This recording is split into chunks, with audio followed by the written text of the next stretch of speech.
Job Hunting 101. providing you with the tools you need in your job search.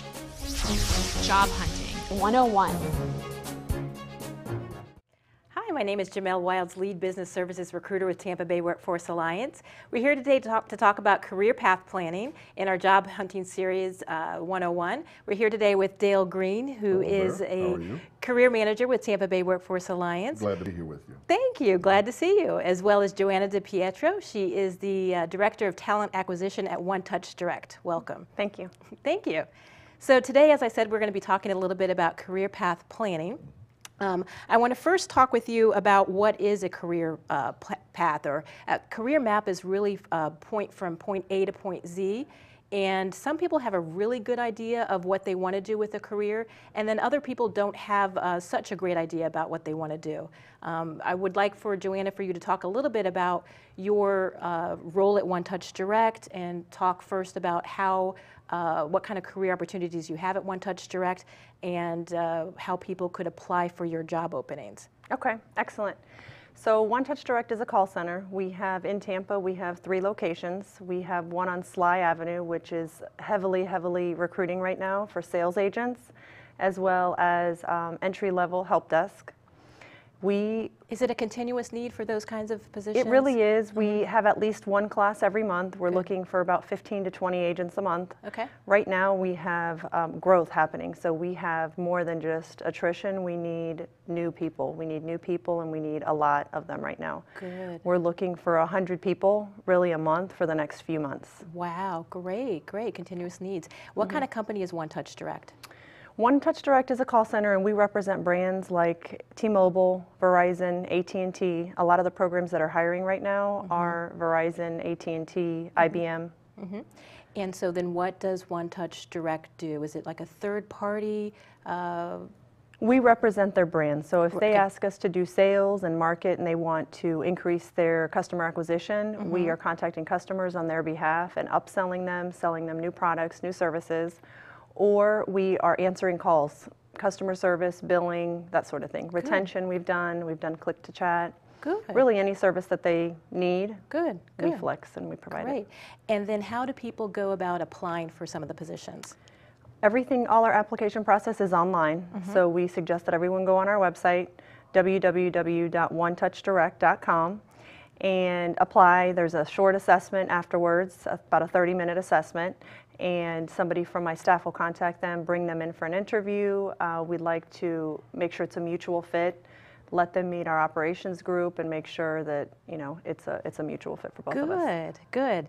Now you talk a little bit about the interview. So getting back to career path planning, how important is it that when a person comes to you in an interview knows what they want out of a career and what they want out of their next job? How important is that to you as an employer? For us, it's extremely important. Our company, there's opportunity all over the place. So when someone comes in and they know that they are interested in sales, but they would like to be a sales supervisor or a sales trainer, account manager, outside sales, it's great because we know where to direct these people. Good. We're trying to not only sell them the role that we're hiring for, but we're trying to sell them a future of here's where you can grow to, here's where you go next, here are all the opportunities that you should expect to see within a short period of time. Good. I encourage them to talk to people that are tenured with our company that started as agents or started as a supervisor and now are as a director or as a manager, so they can learn and kind of hear firsthand it's possible. It's possible for me to grow. So if they come in with some direction, here's what I'm looking for. I know that this is entry level, but this isn't where I'm looking to stay. Here is where I'm looking to go. Good. It's helpful because we place them, and I feel like we can give them a better understanding of what's possible. Good. So there's room for advancement. Absolutely. That's good. So let's describe your ideal candidate. What would you describe in your ideal, what would be the qualities of your ideal sales candidate, inside sales representative? For us, an ideal sales candidate is someone who has experience with customer service. We need them to have good customer service, good communication skills. We also need this person to have some experience selling something, whether it's selling knives, that we've had lots of people come in selling knives, or vacations. We do want them to be selling a product that the customer didn't necessarily ask for. Okay. because what we ask our agents to do is create interest, create need, really ask a lot of discovery questions and find out how the product or service that we're selling would benefit the customer. Okay. So that requires them to kind of control the conversation, lead the conversation down a path that will end hopefully in a sale. Okay, good, good, good. All right. So Dale, getting back to the career path planning part, how often should a person take stock or inventory of their career and start to create a career map? I'd probably say 2 or 3 times a year. They need to keep their skills fresh, their assessments, their interests, and find out, not be all over the place, all over the map, but decide on, sort of narrow it down. There are a lot of possibilities out there. The job market is growing, but out of all the possibilities, what do I really want to do? Come up with the big 3 or the big 5, and then concentrate on those. Keep their resume fresh. If they have new skills, if they've done any volunteering, that's a good way to fill out a time for unemployment when they weren't working. So they should keep it fresh. Okay. What goes into creating the career plan? What would you say goes into it? I think the first thing to do is to deal with the assessments, to find out, okay, what am I best suited for? What's my plan A? What's my plan B? What's my plan C? And don't go too far from that. As Joanna said, they're looking for a few good people, and the opportunity might not be for everybody, but what can you do? What can you do best? Can you sell best? Can you talk best? Can you, as you said, suggest sell? I think that's really important. And if you can do those kind of things and you can see yourself planning to go there, such as One Touch Direct, then hone in on it, but always have a backup plan. Okay. And the backup plan might be just a survival job to get you from point A to point B. And I've heard you talk a lot about the survival job, which is important. When I first started with Tampa Bay Workforce Alliance, you talked to me about, people that if you're at a point where, you may not be getting the job of your dreams, but something that may lead you to the job of your dreams is what you had suggested. So tell me a little bit about what is a survival job. Well, let me just say that at One Touch Direct, and I think I can say this, that's not necessarily a survival job. Right. You need to hang your hat on a career. Right. Stay there. Right. And do well. If you want to make Right. some money, you have to sell products. You have to close deals. Right. Is that about right? That's right. That's what happens. Okay. But a survival job might be a job. It's not necessarily a career. Something with One Touch Direct is more Of a career. Of a career, long term.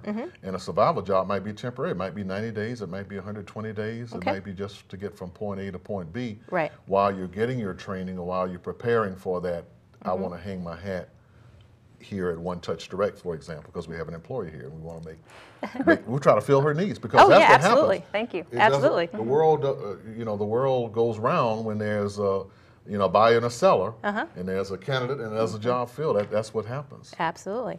So I know that people can, getting back to the career path planning, people are either good at information or skills or dealing with people. Tell me a little bit about how important it is to also assess your interests and hobbies. Well, you can do some transferable things. Do I like to, for example, I like to talk. So do I like to talk to people? Okay. I like to present. I like to come up with new ideas. Well, I might, fit in an organization like that, or I might, do I want to work alone? Can I work under stress? Do I want to work outside? Do I want to work inside? All that goes into career planning. Because, Okay. I mean, again, you have to find the ideal setting. I think I always have to see a window. Okay. My setting, I have to Okay. go out and look outside. Okay. And then people can always come to the One Stop Center, the 9215 North Florida Avenue office or the Brandon office or Plant City to Or get Ruskin. or Ruskin to actually get the career to meet one-on-one with a career counselor. Is that correct? Well, in our standard operating procedure has changed somewhat. So business services, they do more intensive matching, but basically they can come to any of our one-stop centers. We give them just enough to get started. We're like a jumper cable, battery booster. Okay. We kind of get you started, Okay. get you going. We don't get a job for anybody. We show you how to get a job and to keep a job, keep your skills fresh. That's what we do. Sure. Sure. I know that there's also a tool that people can use at the One Stop Center called mynextmove.gov. It's a very valuable tool that people can utilize in order to determine what their skills, interests, aptitudes, and abilities are. So we welcome people and encourage people to use that tool.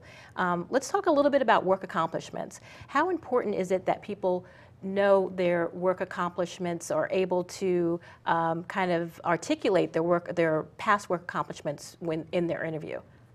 How important is that? I think it's important. It's helpful. We use the interview. During the interview, I use their resume as a guide, and I want them to fill in the blanks. Good. So I don't want too much information on their resume. I want to know where they've been and highlight for me what you feel your accomplishments have been over the past 5 or 7 years. Good. And then I want them to tell me what they feel they're good at. Tell me what your employer would say. What would your last supervisor say is your biggest strength? What would they say is your weakest area of improvement? And sometimes it's difficult for people to really sit back and think, well, I guess I'm always on time, I'm reliable. Sometimes they don't know. Sometimes they don't know, and they really have a hard time thinking about, well, I don't really know what they would think. Or I need to learn to take breaks. Right. On Right. time, because Yeah. I mean, that's time management. So that's really important. Okay, well, good. Well, thank you very much. We're going to take a break right now, and we'll be back in a few moments. The Tampa Bay Workforce Alliance and WorkNet Pinellas offer workforce solutions designed to improve your business. To learn more about our no-cost programs and services, visit workforcetampa.com or worknetpinellas.org. Hi, I'm Jamel Wilds, Lead Business Services Recruiter with Tampa Bay Workforce Alliance, joined by Dale Green, Career Manager with Tampa Bay Workforce Alliance. Welcome back, Dale. Thank you for having me. During the break, we were talking a little bit about taking inventory. Tell me a little bit about what customers can do to take inventory of their skills and abilities. Like going to a job fair, the candidate should listen to what the employer is saying about what they're looking for in an ideal candidate. Then you go over there and prepare yourself either on site or come back, and when you're doing your online application, you'll be able to put everything in to sell yourself, to market yourself. Sure. But you want to take inventory. You want to talk about my computer skills, my analytical skills, my problem solving skills, if that's what that job or what that organization is in need of. Sure. So that's the really biggest thing. I always say one size resume does not fit all. Right. If you apply for 10 different jobs, you're probably going to have to craft 10 different versions of your resume. Right. And in Employ Florida marketplace, it says must have the following in order to apply. Well, if they have 7 bullets, you must be able to meet the qualifications of all 7, not 5 of the 7, not 6 of the 7. So the inventory is unless you put it down on paper, Word document, write it down, your little pad, or whatever, you won't know. You might want to refer to that and talk about, gee, I didn't know I could do that. I forgot I could do that, which is multitasking. One thing that I also like for people to look at, I've heard that people can do, is that you need to take stock of your environment, take stock of what kind of environment brings out your best work, whether it's a small working environment, small company, large company, that kind of thing, as well as, like I talked about before, whether or not you are best able to work with people, information, or things. Right. That whole thing about telecommuting or working at home 3 days a week, well, the people who are based upon inclement weather or something like that, that might be a temporary thing, but everybody doesn't have the discipline to work at home and do the stuff, do things that they need to do the data entry or the 10,000 keystrokes and what have you. Right. As I said before the break, that I have to see a window. I can't be in a closed environment. I have to be able to get to access to outside so I can go inside and outside. Right. Trying to help people. People should have reasonable expectations about what they can do, but they shouldn't be shy and bashful. And it's just like a child said, well, how are you doing in school? I'm honors and AP advanced. Don't say it loud. Say I'm taking honors and advanced placement. I'm dual enrolled, and it's a challenge, but I think I'm up for the challenge. You have to do that when you're interviewing. Exactly. You have to actually say that I'm multitask. I'm a multitasker. I come to work early. I stay late. I'm detail oriented, and I'm a problem solver, and I can deal very well with my internal customers as well as my external customers. You have to brag on yourself. Yes, Who's you the do. best person to brag on you? It's you. Good. Or it's me. It's me and you for you. Yes. Right, right, right. And then candidates can also ask other people whether or not what are their best skills, like what do other people see them as being good at doing, so that they may not have an idea of that themselves, but if they get an idea from asking trusted friends, trusted advisors of what they would be best suited for, that might be a good tool to use as well. Right. People say, well, you're real good at that. Don't say Right. I know Right. Microsoft Office Suite. Say I know Microsoft Office Suite, Right. and I'm learning some other things Right. that will make me competitive. Because after all, competition, Jamel, it's competitive out there. It is. And what's going to set you apart from the next 3 candidates or the last 4 candidates? Right, right, And I think it's that 30-second elevator speech. right. But in that elevator speech, that 30-second, and they actually have people who practice the elevator going from one floor to the other floor, and tell me about yourself in 30 seconds. You better bring it. You better bring your A game. Practice. I agree. I think practicing that elevator speech, knowing who you are, what you can offer a company, what kind of experiences that you've had, what value do you bring to that company is very, very important. And being able to practice that elevator speech is key. I think to getting a job and being able to go forward with your career. So I think that's great. Exactly. I do want to add something, and that is when you're talking in your career plan, you should probably put a buzzword that I want to help grow your business. Yes. I want to be your next success story. Yes. And yes. so that employer can see you, they're already there yet. Yes. And the other thing too is, when can you start work? I'm available to start Monday after next. However, if you need me sooner, I can be there. Yes. Yes. Assuming orientation, drug tests, tour of the plant, you're just sort of seeing yourself there. And the other thing too, a candidate should ask, well, we talk about jobs and careers, they're first cousins, really. A job is just, somebody takes it as a job, but a career is more of a long-term path. But you have to ask, if I can offer you all those qualities that I just talked about, can I get you to offer me the job today? Right. Or can I get you to offer me the position? Right. You have to ask, just like the car salesperson ask you if I can, I have all these payments and warranties and everything in the right color. Right. Can I get you to buy the car today? Exactly. Exactly. Now, what about reviewing career and job trends? How important is it to know what the current job trends are? That's a good question. You might want to look at the Sunday paper. You might want to look at online, or you might want to look at the Tampa Bay Business Journal, Florida Trend, something like that, and see what the topical information says, so you can talk intelligently about what's happening. Right. Is telecommuting the thing? I don't know. Can I do it? Not sure. But if you don't, you can't, I guess the analogy goes that you shouldn't put, or you're unable to put, a square peg in a round hole. Right. I'm not going to be happy. That's not going to fit for me. Right. So why even bother? Right. And then being able to look at Employ Florida, so going to www.employflorida.com and looking at the kinds of job opportunities that are available on our website, and being able to say, oh, there's a lot of, this is the latest trend in technology. People are looking for iOS developers, or they're looking for whatever it is that is the latest trend. You're going to be able to find it in Employ Florida, in the Employ Florida marketplace. Right. Right. Also, inventory or planning as it relates to using those $5 words and those $7 words. What I mean, in other words, you want to be able to talk intelligently, but write that down in your career plan. Certain buzzwords like, I want to help grow your business. I want to help improve your bottom line. Exactly. I want to be successful. I want you to be successful. Exactly. Sure.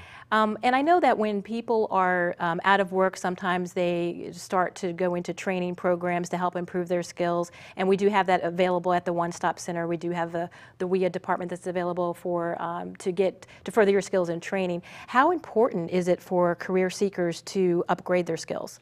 I think it's important, but for example, in the area of technology, information technology, I mean, if they talk about this certified systems engineer and being A+ certified, you have to keep up with what's topical and what's happening, and you have to keep current with it.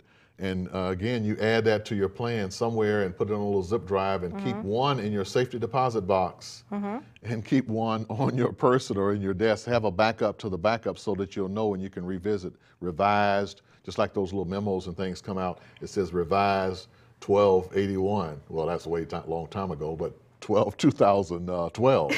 you know, December 2012, and now it might be another time in another year. When did you last update the plan? How current is it? So you should keep your resumes and everything Current. up current. So then you advise for people to have short-term as well as long-term goals? Yes, I mean, in Okay. other words, if they want to see themselves at a company where, it's often asked in the interview, Jamel, where do you see yourself in 5 years? Well, I see myself being in upper management. Don't be bashful, don't be shy. A person who's interviewing really, they won't go up unless you go up. What are the kinds of things that people can do to make sure that they move up in a company, the kinds of attitudes and that they need to have? Boy, attitudes.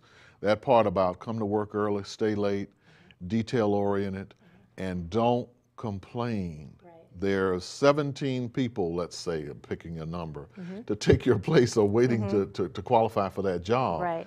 Don't jeopardize or don't blow the opportunity. So you want to be able to, I mean, if you have a dinner appointment with a friend and it's at 6:30 and you know you're not going to get through to 5:45 plus travel time, just call your friend. Do you want to satisfy your friend or do you want to go up in the company? Call your friend and say, listen, I'll have to reschedule the appointment Right. because I have a task that I was asked to do at the 11th hour here at work, and I'm going to go ahead and use, in career planning, take inventory of that. Right. Write that down. Write that down that you did something that you were asked to do. And I looked at it as job security too. Exactly. And then I'm always telling people, never tell someone that's not my job. You know, never tell your boss, never say, you know, that's not my job. I encourage people to go above and beyond, actually. How important is it to take on special projects, do you think? That shows, and what you might want to put on your plan is the word initiative. I'm a self-starter. I'll do other things that are my favorite is my other duties as assigned. I get called to do that a lot, asking. It's almost like I'm the Shell answer man. You ask me this, but I want to try to. It's analytical, it's critical thinking. Let me find out. So if I get asked that again, I'll know how to answer it. Sure. And so you have to keep that in the memory bank or keep it on a.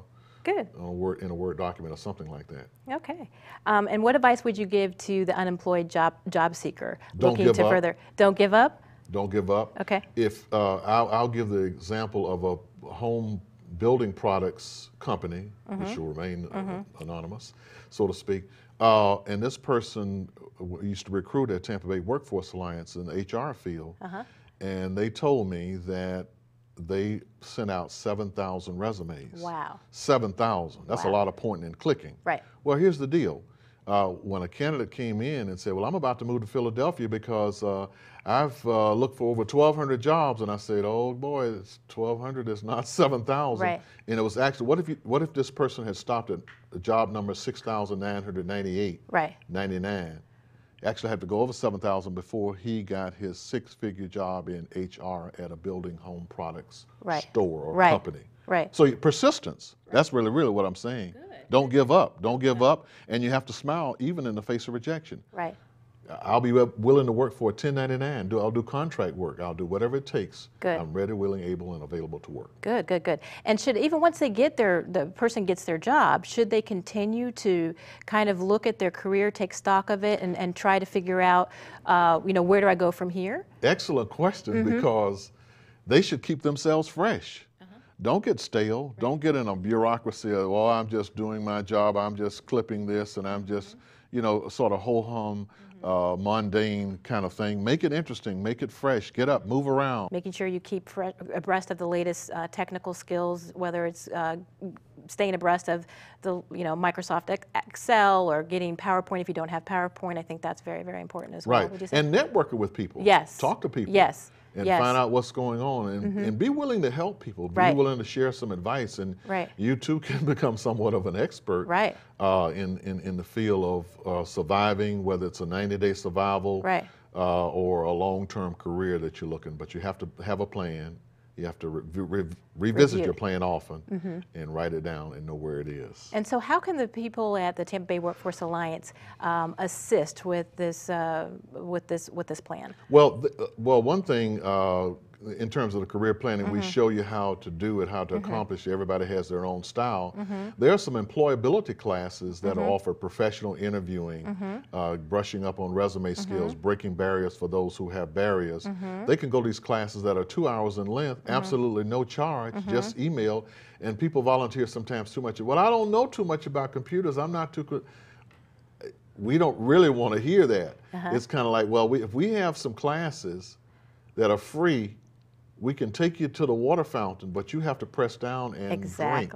Exactly. You have to consume. You have to take advantage. Exactly. And please get yourself a pen and some paper. Don't come in there paperless in Tampa or paperless in Hillsborough County. Right. Paperless or penless. You know. Yes. Yeah. And so these classes are offered, you mentioned employability 12 skills a classes. month. 12 a month. Okay, 12 a month. In all of our one-stop centers. Okay, and the one-stop centers are in, we talked about this Right, earlier. 9215 North Florida Avenue in Tampa. That's the largest, 100,000 square feet. A lot of people come through there. Sure. Brandon, Plant City, and as well as Ruskin. Good, good, good, good. And the types of classes that we can offer, I know we're offering resume writing, interviewing skills. Job power, how to pump yourself up, how to reinvent yourself.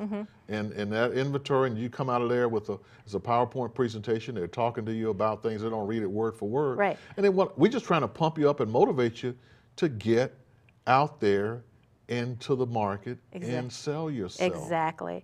Now, do you have to sign up for the classes? Yes, you have to send an email. Okay. So we'll know who's coming and that sort of thing. Okay. But the class, and people can take them as often as they like, because they will help improve your situation and your outlook. Good. Sort of reinvent yourself, if you will. Good, good, My good. favorite class, I think, is Job Power. Is Job Power. Just pump you up. That's is that a new class? Yeah, pretty much, Okay. pretty new, and it's ongoing, and candidates can take it and ask questions. They want you to participate. You don't want to just sit there like as my mom said, a bump on a log, and just sitting there, not asking, not participating. Participate. And then people in unemployment can also come to the class. People receiving unemployment services can also Yes, come they to can the class. they can use the class, go into a class in lieu of their 5 job searches for the week. Right. I will tell you one quick story. Is a candidate came in and is required, she was drawing unemployment. She had worked 28 years, just wanted to work a couple of 3 more years before retiring. Well, instead of the required 5 jobs a week, she looked for 35 jobs a week. Wow, did she get a job really quickly? She did in about 6 weeks after she went through WIA, Workforce Investment Act training, where they have 90 different targeted occupations in demand, and 60 different vendors or schools. So she went through that and she got a job quickly. So the law of averages says that if you put in 140 a month, my gosh, you're going to probably, if you got 10% return, you're going to get like 14 interviews. I agree. And I never saw such a 100-pound lady jump up and down off the ground with happiness and confidence that she was working. I haven't seen her since. We like to run people out of the building. Right. Right into the workplace. Right into the workplace. We're always welcome there. If somebody heard me say that, maybe they'll understand it. You're always welcome here, ma'am. But if you get out of the workplace like at One Touch Direct or other employers,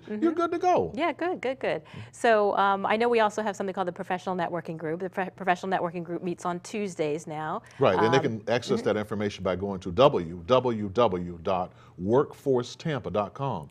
Click on Candidate Services, and they'll find out where the off-site location is. Sure. And what is we also finally refer to it as the P&G Group. P&G, Professional Tell me a Network. little bit about what the P&G Group is and does. You have people from similar backgrounds, pretty much for the most part, either bachelor's or master's degrees, a lot of experience, and they're networking. So my job did go overseas as an engineer, and I'm networking and telling somebody else, but for the comptroller or accountant or accounts receivable, accounts payable, you can do this too. Thank you so much for taking the time to talk to candidates about career path planning and what they can do today. And my name is Jamel Wild, your host for today. This is Career Path Planning, and it's part of our Job Hunting 101 series. Thanks so much for watching.